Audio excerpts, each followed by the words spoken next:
Hello, hello. Good morning. Good morning, good morning. Tapos na tayong kumain. So, next ay gagawa tayo ulit ng ating maimbak na pagkain. Ilalagay natin sa wrap para meron tayong putik-putikin na makakain. Ayan. Ito ay ginawa ko pa kahapon, yung mga ibang sangkap. Kasi meron tayong leftover na chicken na kalahati. Yan yung binigay ng kasama ko sa akin. Hindi naman natin nakain. So, ang ginawa natin is gagawin natin chicken balls. So, ayan. Andito na yung mga sangkap para hindi ako pabalik-balik doon na kukuha. Ayan. So, kahapon nag-boil tayo ng isang patatas. Tapos yung chicken na hinimay-himay natin. So, ayan na. Ayan. Naglagay tayo ng sibuyas, bawang na fresh. Ayan. Sibuyas na fresh, bawang na fresh. At naglagay din tayo ng carrots. At firstly, siyempre ang seasoning natin hindi mawawala para ito ay nagpapasarap sa ating gagawing chicken balls. So, ayan. Naglagay tayo ng chicken masala, konti lang, ayan ang tsura. Then, garlic powder, onion powder, black pepper, yan, ground black pepper, yan po yung mga nilagay natin, asin, at syempre maglalagay tayo ng itlog. Ayan, binili ko po kanina, dumaan tayo sa dukkan, kasi wala po kaming itlog, kaya akong bumili ako ng 4, inulam ko yung 2, at ito ay lalagay natin dito yung isa. So, ayan, lagay po natin. Isa lang para bukas ay uulamin ko naman itong isa. O, diba? Kasi hindi pa tayo nag-grocery, wala kasi masyadong pagpasok ang aking alaga, gawa ng, ewan ko, ngayon ano lang, 3 hours lang sila sa school. Kaya dito muna tayo sa kitchen habang naghihintay sa aking alaga. Ayan. Mamaya susunduin na naman natin siya. At dito tayo sa kitchen. Sayangin natin yung oras at tayo gagawa ng ating makakain. Maglagay din tayo ng, ayan, chicken stock powder. So yan, nakalagay na tayo ng yan, chicken powder. Parang nakukulangan ako sa itlog na nilagay ko. So dagdagan natin. Yan. Fresh pa siya kasi yanong-yano yung So, ayan, paghalo-haluin na natin para ma-mix mabuti yung mga spices na nilagay natin at manuot. O, diba? So, ayan. Nag-gloves tayo kasi, ayan. Kita niyo naman po. Chicken, tapos patatas. Pinakulo ko yung patatas mga kasisi. Kahapon ko pa ginawa ito. Pero hindi natin natapos gawa ng may pasingit-singit na trabaho tayo. At gusto ko maglagay ng flour. Flour number 1 po to. Hindi lang. Ayan. Para mag-sticky naman konti yung natin. Ayan. Ito ay pwede nating ilagay sa rep, bula-bulahin lang natin at ipaka-steam konti para pag gusto natin kumain, ready na po ang ating pagkain. So, ayan mga sisi, ready na tayong magawa ng bola-bola. So, ayan, na-mix na natin mabuti, nahalo na natin. Ayan na po, makita niyo po yung mga sangkap. Ayan. So, meron tayo ditong harina, first flour, at ito ay ilalagay natin dito. Ayan. Ayan lang. Bula-bulahin po natin. Para iwas tayo sa mantika, ito ay pwedeng steam lang po. Pwede rin prito, pero pag gusto mo rin na steam lang ay pwede rin. So, ganyan po ang kalalabasan. So, ayan. May kulang tayo. Sandali. Magkuha tayo ng tubig. Kasi i-ano din natin sa tubig bago natin i-steam.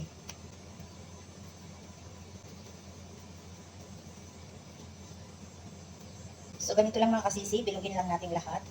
Ayan. Habang binibilog natin, nilalagay natin dyan sa may harina. Ayan. Pagkatapos natin mabilog lahat at i-dip din natin dito sa tubig, tapos i-coat natin ulit siya ng harina and then i-steam natin. Ayan. Ganyan po. Ayan. Ayan na po. May 3 na. Parang ang lalaki. Sulit na naman ang ating dito. Isang supuan. Diba? So, ayan. Tapusin muna natin bilogin mga kasisi ang ating na-mix na sangkap. Ayan. Lagay natin dito. So yun, kaya nag-ready ako ng tubig. I-try lang natin kasi mababasa na yung kamay natin mamaya. So ayan, lubog natin dito. Ayan po. And then, ibalik natin dito sa flour. So ayan. So ilubog natin ulit. Isa pa. Tandaan lang yung na sa tubig. Ayan, para mas lalong kakapit yung harina sa ating binilog na mixture. Ayan. So ibalik natin ulit. Ganun lang po hanggang matapos lahat. Ayan. At pagkayanin ito, pwede na natin i-steam. At pwede na natin ilagay sa isang box para lamigin lang and then ilagay natin sa chiller or freezer. Yan. Pwede natin i-stack na iluto-luto natin. Sa akin, mas gusto ko yung steam po kaysa prito. Pero hindi naman po i-prito. Kung gusto nyo i-prito, kung gusto nyo steam, pero mas gusto ko yung steam kasi less po ng mantika. So, ayan mga kasisi, ipakita ko lang yung paano gawin. Itong bola-bolang discarte ko lang ito ha. Sarili kong version. Okay? So, ayan. So, ipagpatuloy natin hanggang matapos ang ating ginawang mixture. Ganito po. Huwag kayari lahat. Ganun din ang gagawin. So, ayan lang mga kasisi. Pagpatuloy natin mamaya kasi meron tayong tawag. Meron tayong message. May pupuntahan tayo. Sisi, ang ating natapos. Ayan.